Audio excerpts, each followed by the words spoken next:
In certain regions of the Old World, an austere forest grows. Emerging in faraway, lonely places that lie beneath the scorching sun of summer and the freezing cloak of icy winter. It's a forest of extremes, able to withstand the caprices of the ever-changing weather.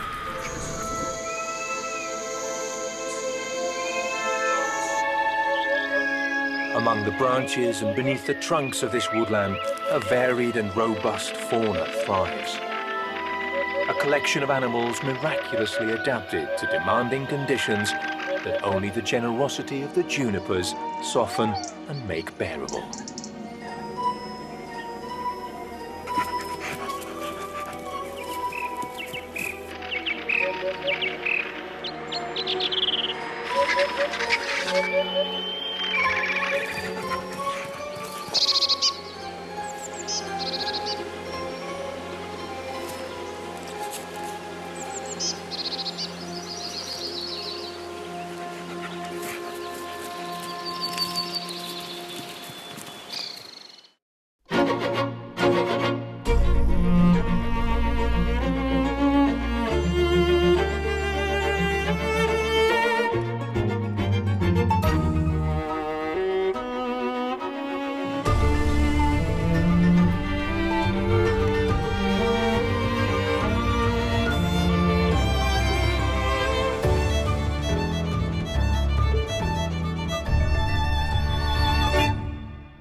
Juniper forests grow in the Mediterranean and continental territories of the so-called Old World. The most extensive and best preserved of these are found across the high plains of the Iberian Peninsula.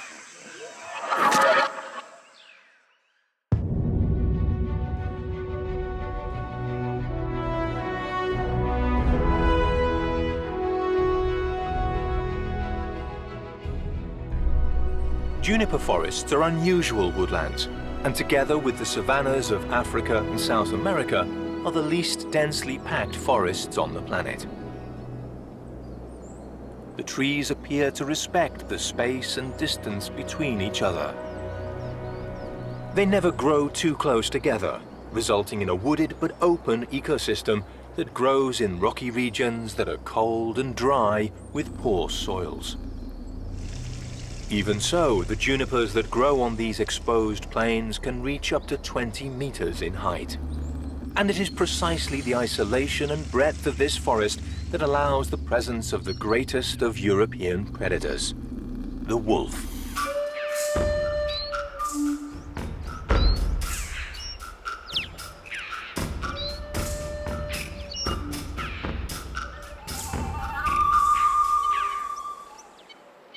Wolves need somewhere to hide and feel safe, places where they can rest and take refuge.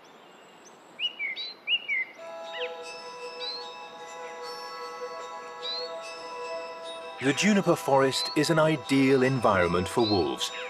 Here they can search for prey and rule over a suitable living territory. Despite its open and airy nature, the old juniper forest provides this pair of young wolves an opportunity for establishing themselves.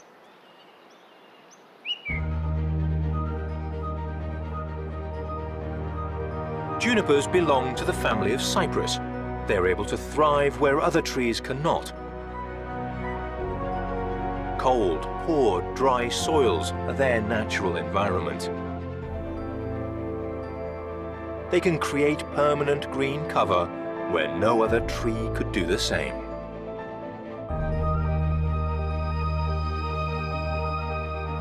Juniper forests very often grow in rough limestone regions. The rivers that crisscross these wild landscapes have carved out cliffs, gullies, and gorges. They are some of the wildest and most beautiful landscapes on the European continent.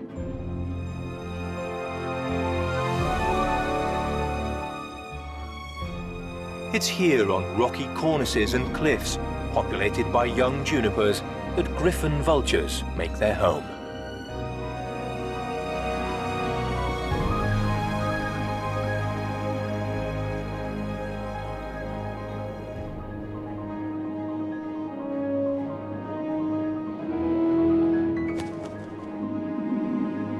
The juniper forest habitat is apt only for the hardiest of creatures.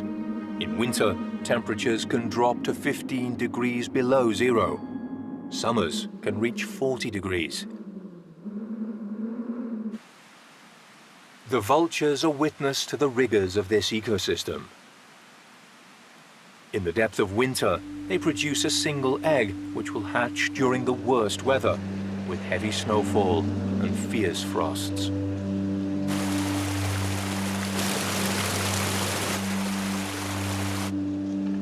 This makes them the first birds in the calendar year to reproduce within old Europe. The first chicks may hatch in January. Only the griffon vultures think of love at such low temperatures. All the other animals of the juniper forest are concentrating merely on survival.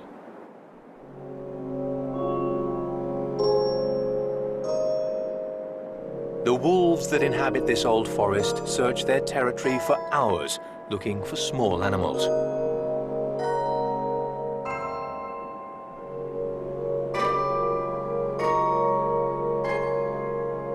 Rabbits, hares, mice and dormice are the basis of their diet.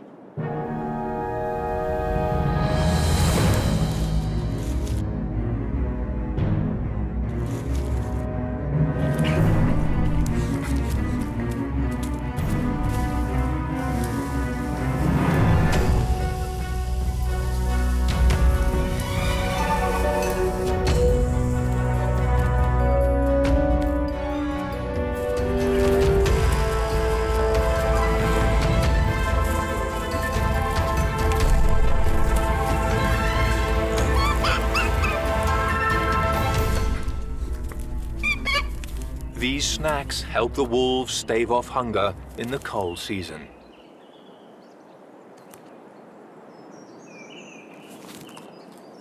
In spite of everything, the mature juniper forest is an appealing place for some animals during the winter.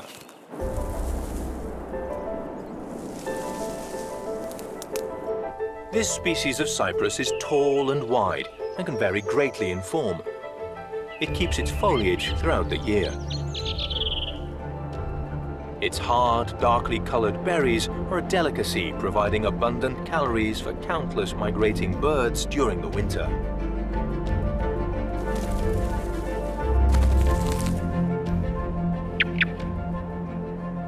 It's thanks to this sweet Christmas treat that large populations of thrushes and other fruit-loving birds survive.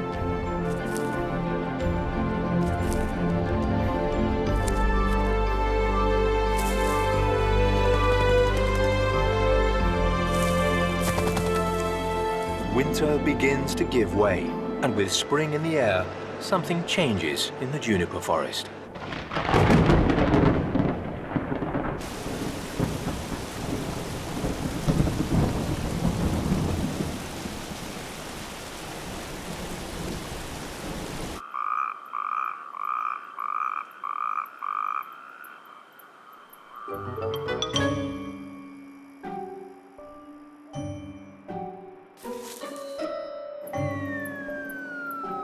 The emergence of garden dormice, newly awakened from their winter hibernation, is the surest sign that good times are around the corner.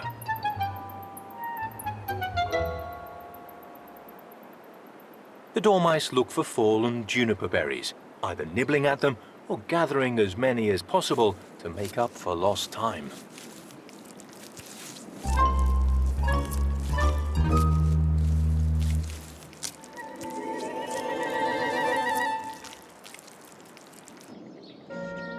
It's about this time that young wolves come into heat.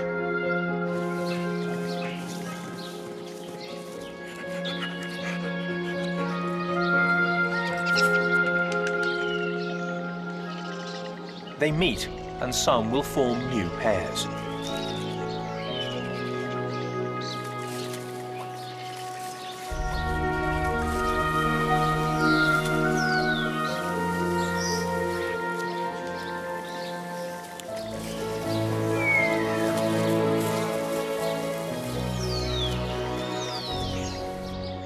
the juniper forest offers them everything they need to start a new family.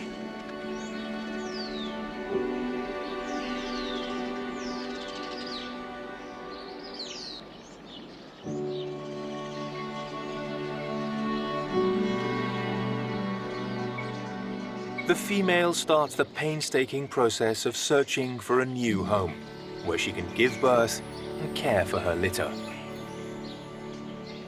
Instinct leads her to the remotest part of the woodland. While the wolves are looking for their perfect home, the young vulture is pampered by its attentive parents. Griffon vultures have one of the longest reproductive cycles amongst birds, the adult pair spending about 6 months caring for their only offspring. It's tiring work, requiring constant dedication.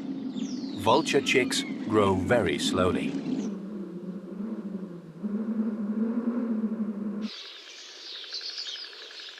Fortunately, the winter is now over. Spring is beginning to show its colors.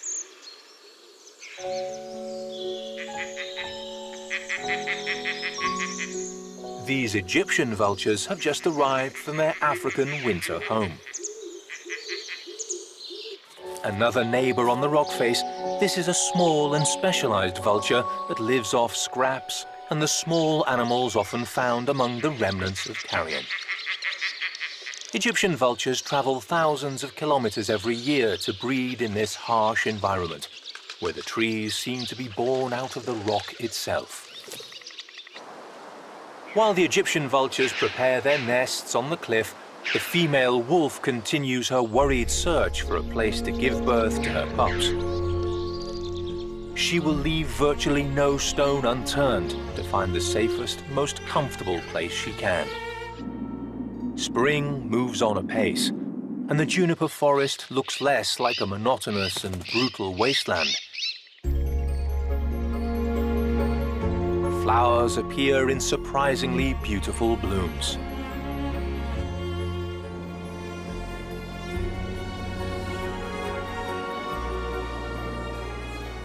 Orchids emerge from the earth and deploy their extraordinary insect-shaped flowers, colorful tropical beauties that contrast sharply with the dusty green of the junipers.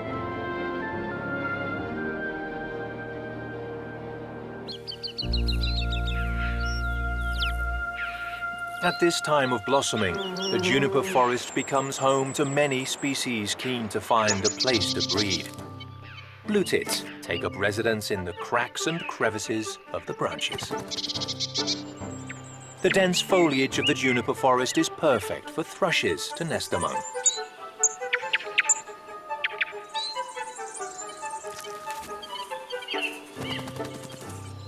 While up in the highest branches, large birds of prey do the same.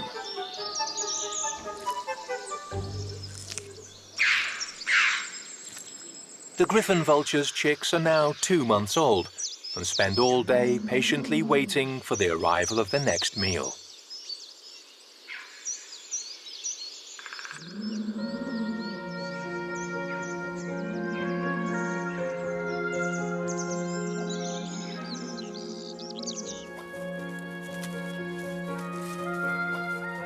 The female wolf is anxious. In a few days she will give birth, but she still hasn't found a safe place, such as a cave, that will give her peace of mind while she looks after her cubs. It seems that she will wait until the last minute to decide where their home will be.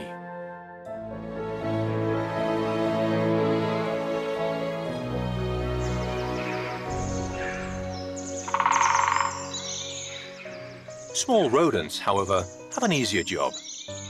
There are many little places where they can stay and food in abundance, the berries of the juniper trees and a multitude of seeds.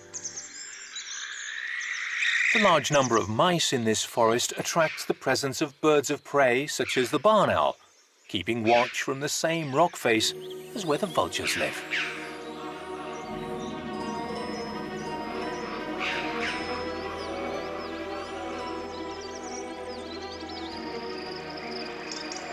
At sunset, they leave their observation post and visit their usual feeding stations. Thanks to their highly developed senses, they will catch 2, 3 or 4 mammals, many of them mice, every night.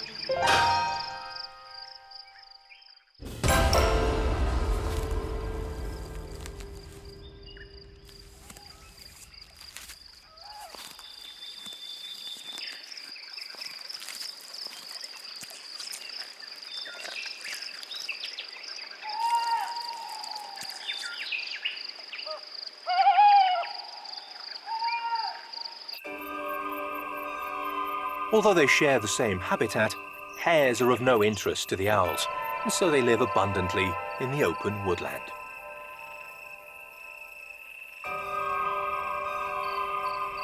They move freely between the trees, finding juicy snacks among the scrub.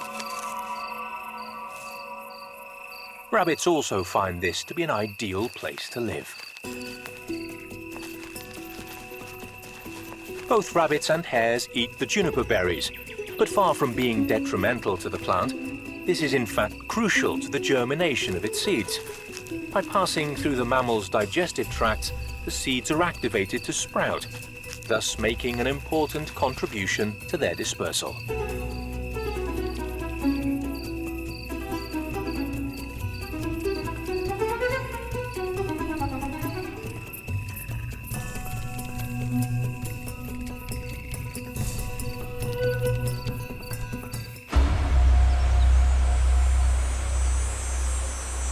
The openness of juniper woodlands, such an advantage to the hares and rabbits, is one of this habitat's most special features. Some botanists have termed this forest steppe. It's very rare that the canopies of the junipers reach and overlap each other.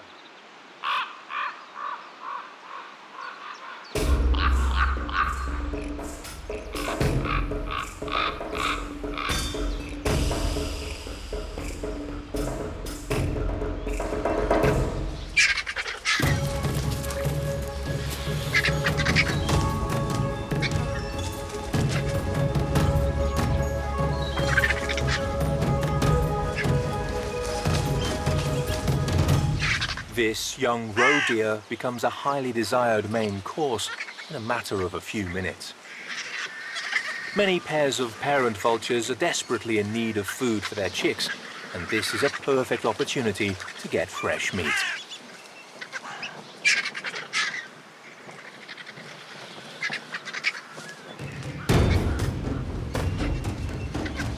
When eating, vultures have a short-lived but strict hierarchy. Whoever is hungriest gets to eat.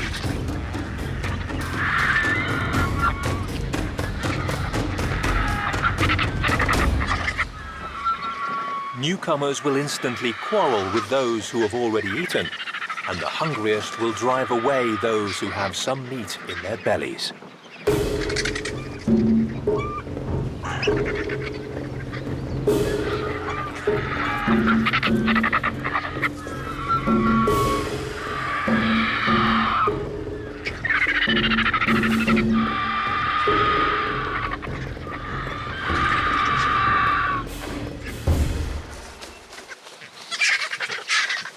In less than an hour, there is little left of the deer but its skeleton.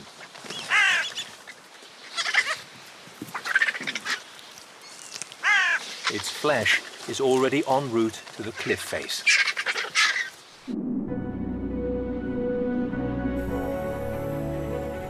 The juniper forest is slow.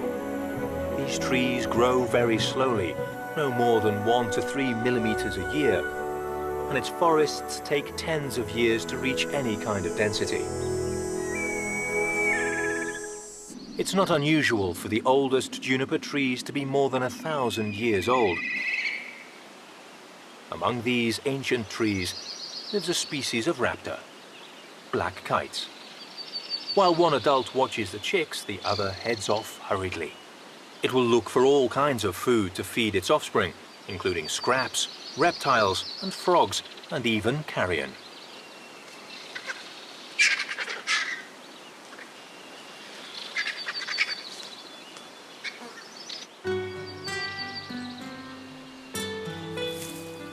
Today, the chicks are in luck. Their father arrives back at the nest with a good piece of meat. This will form part of a varied, protein-rich diet, allowing them to grow very quickly. The father flies off again in search of more food, while the mother is responsible for sharing out lunch. Kite chicks grow significantly faster than griffon vulture chicks. In only a couple of months, they will be ready to leave the nest. Finally, it's time for the young vulture to eat. Its parents take turn in protecting it from the weather, but now it's dinner time. To encourage their parents to regurgitate what they have stored in their crop, vulture chicks fervently beg and peck at the beaks of their parents. Their regurgitated portion of food appears almost immediately. Very close by, the youngest additions to the vulture colony, much smaller in size, also receive their ration of food.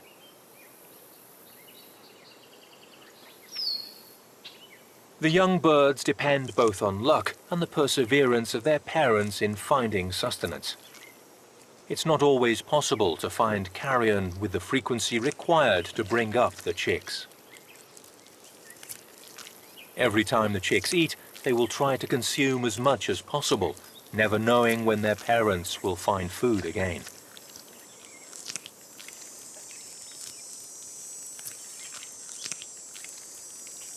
Just like the vulture chick, the juniper forest grows slowly. It takes considerable time to conquer new territories, and even its berries take a year to mature. The female wolf finally gave birth to her cubs in a den dug into the earth. Now she encourages them to discover the world.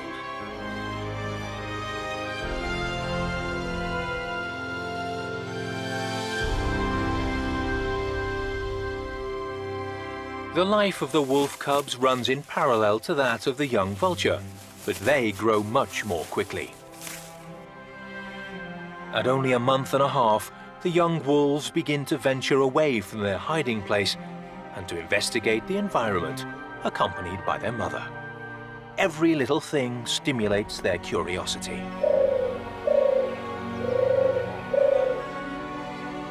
Close by, turtle doves are gathering seeds to replenish their energy.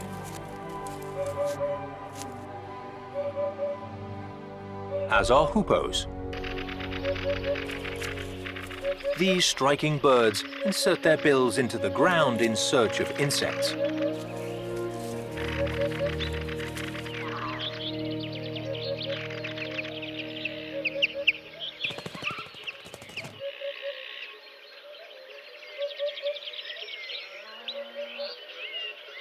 The hoopoe wastes no time in marking its newly conquered territory, but pays little attention to what's happening around it.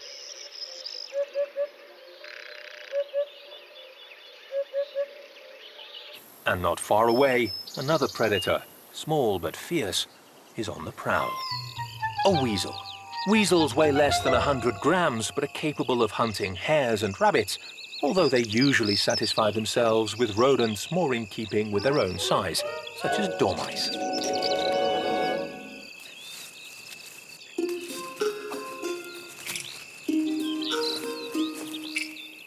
However, the fresh corpse of a dove exhausted by its transcontinental journey provides a good meal without needing to spend energy chasing rodents.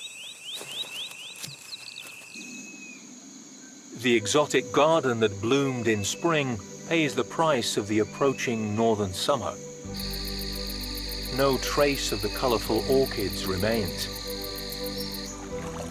And only where there is water does the land remain green and fresh.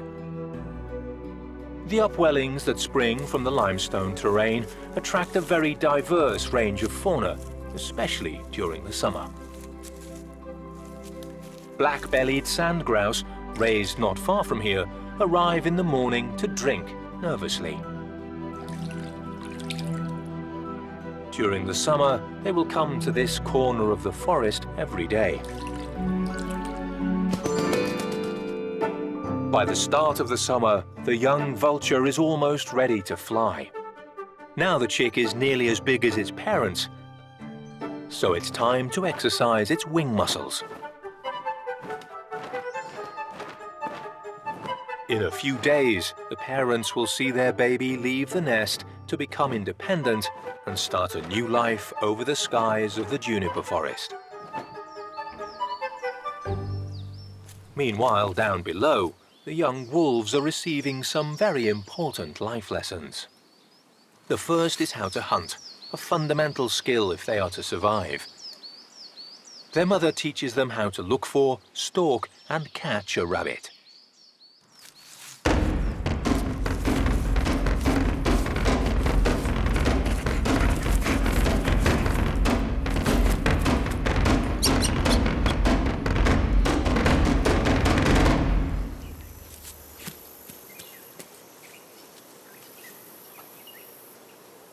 The second lesson is about the hierarchy of the pack. At the top, the leader of the pack eats first. The cubs are hungry and want to eat, risking a sharp, admonitory bite for their daring.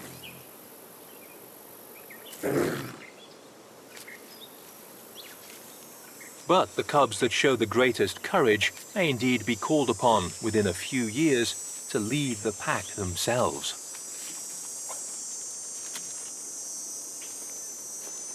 This cub appears bolder and more persistent than its siblings.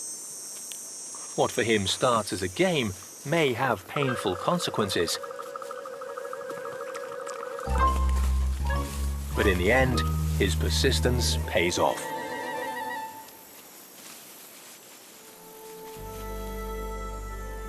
The juniper forest will be their home, a silent, stern forest whose success is largely due to the many animals fed by its fruit, including the wolves, that disperse the seeds and cause them to germinate. These juniper forests are the remnants of much more extensive woodlands that flourished between 7 and 30 million years ago during the Tertiary period. Those that remain have survived in some of the harshest territories of the old continent, and in doing so, have created an intense and vibrant network of life.